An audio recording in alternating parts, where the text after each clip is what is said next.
Welcome to Understanding Postpartum Depression, a comprehensive exploration of the challenges faced by new mothers. Stay with me, Patricia Waithera, as we break this down. What is postpartum depression? Often referred to as baby blues, postpartum depression is a serious mental health condition that affects women after childbirth. Contrary to popular belief, it is not simply feeling sad or overwhelmed. It is a complex interplay of biological and social factors that can significantly impact a mother's well-being. In the quiet moments of childbirth, a mother's joy should be boundless. But for some, the arrival of a newborn brings different reality. In Kenya, motherhood is revered, celebrated, and deeply entwined with cultural identity. Yet beneath the surface lies complex expectations, traditions, beliefs that shape the experience of new mothers. I gave birth, I was a new mother. I was just a young lady. It was my first experience. It was so depressing since I had never experienced such thing. The pain was so unbearable. There are some things that I never knew how to do them or how to handle them, like to handle a little kid. But at least I managed with. Being a mother is a blessing, but also comes with a lot of pressure. You're expected to be strong, resilient, and always put your family first. With the first two, it was all good, but now the last two are twins who are 2 years old, and that's when I came to know that postpartum depression is real. While the joy of motherhood is celebrated, the burden of postnatal stress looms large. According to a recent study conducted by Ministry of Health in Kenya, nearly 20% of mothers in the country experience symptoms of postnatal stress, ranging from mild anxiety to severe depression.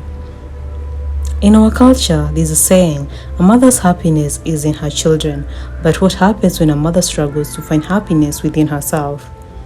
It is not merely a fleeting bout of baby blues, but a formidable adversary fueled by the turmoil of hormonal shifts, the relentless grip of sleep deprivation, and the crushing weight of newfound responsibility. Yet, seeking help is not an admission of weakness, but a courageous leap of faith toward the light of healing. The experience was not that nice because I was just a young mother. I just gave birth at a young age. The pain, it was unbearable. The pain was so unbearable. And I had too much in my head such that I never knew how I'm going to handle the situation since now I've become a mother. Now, after going home, I developed into that postpartum depression. The reason was being that I had a little child to take care of. I had to take to take care of myself since I was still in pain. I had stitches. Like when you start breastfeeding, your breast will just get hizo vidonda. Then you have your kid, mtoto wako akona hizo narcotic, which is anaumwa na tumbo. You still, as a mother, you still get it. So you got a lot of things that you never experienced when you had time yenye uko na mtoto. So that is the time that you develop that postpartum depression. I started feeling anxious, a bit overwhelmed, and I was all moody, and that's when I learned that I was having the depression because I was feeling sad, very sad. In Kenya, postnatal stress is a multifaceted issue that requires comprehensive approach to address effectively. From early intervention programs to destigmatizing conversation about mental health. There are several strategies that can be implemented to support mothers during this critical period. Community-based initiatives such as support groups and mental health education programs have shown promising results in empowering mothers and reducing prevalence of postnatal stress in certain regions of the country. Did you seek any help from your family members or your husband, the people you live with? First of all, they didn't know what I was going through because I can say I had enough support system.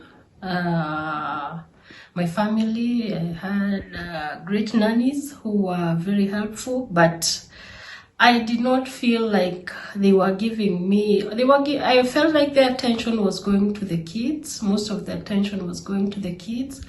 But I didn't feel like they were understanding what I was going through, because most of the time I'll find myself in the bathroom crying for no apparent reason. I will go and lock myself in the bathroom. My husband noticed that, but he didn't know how to help. He didn't understand really what I was going through, so I never sought for help. But now, after doing a bit of research about it, I knew what I was going through, and I knew that it was something that was going to be over soon. Therapy, medication, and the unwavering support of loved ones serve as a lifeline to those navigating the depths of postpartum depression. In community, empathy and understanding lies the balm that soothes the wounds of the soul, igniting the flame of hope in the darkest of nights. Depression that occurs right after delivery. In the period we call puerperium, around the period after a woman delivers, so within about 6 weeks. So they present with the same classic symptoms of depression, where they have extreme slow mood. It is surprising because most of the time delivery comes with, it's supposed to, I use the word, supposed to come with joy, supposed to come with feeling blessed, supposed to come with, excitement.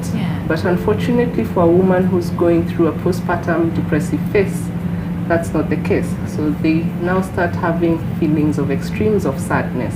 They get withdrawn. They start questioning how they can look after the baby, feeling unmotivated. The baby never gives them joy anymore. They have irritability, things like that. Sleep may be disturbed. Yes, with a new baby, sleep is already iffy, but it's even more. Even when you're tired, you can't sleep. Sometimes, and why we usually have to flag it at this time, some people will start getting feelings of hopelessness, feelings like things will never get better. What's the point of doing all of this? And suicidal thoughts can also start creeping in at this time. And remember, we're not just looking at the woman only, we now have a baby as well. Absolutely. So when you're already in a state of depression, you're not able to look after yourself, then will you be able to look after the baby? You're already doubting your skills as a mother, so the confidence is already not there. When you start having thoughts of hopelessness and suicidal thoughts, you start thinking of exiting, and many times, unfortunately, they think of exiting with the baby. So that's why it's one of those critical periods that we really have to monitor a woman, give them as much support as possible. With the tender embrace of support and the steady hand of treatment, women emerge from the crucible of postpartum depression, forged anew and ready to embrace the joys of motherhood with renewed vigor and yielding grace. In Kenya, where poverty and inequality persist, the journey into motherhood is fraught with obstacles. Limited access to healthcare, economy, instability, and the burden of household responsibility can compound the challenges faced by a new mother. Women will come, there's anxiety and the excitement that comes in. Actually, for most women, maybe about 80% will get what we call postpartum blues. This is not severe. This is apprehension, a little bit of sadness, feeling, sometimes inadequate when maybe the baby is not clutching very well. You may have that comes, but then it's a milder form, it dissipates, it goes away with time.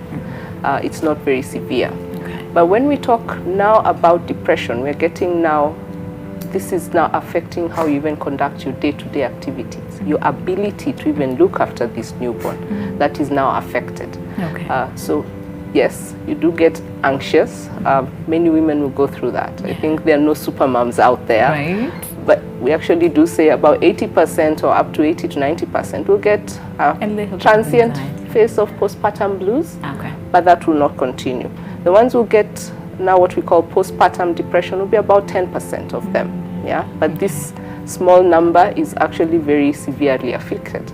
Yet amidst the hardships, Kenyan women exhibit a remarkable resilience, drawing strength from their communities, their faith, and the bonds of sisterhood. In the recent years, a growing movement has emerged to address maternal mental health in Kenya. From grassroots initiatives to government-led programs, efforts are underway to raise awareness, reduce stigma, and improve access to care.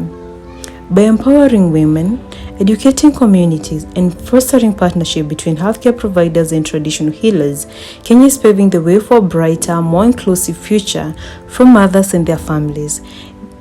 Every mother deserves support and understanding during this vulnerable period.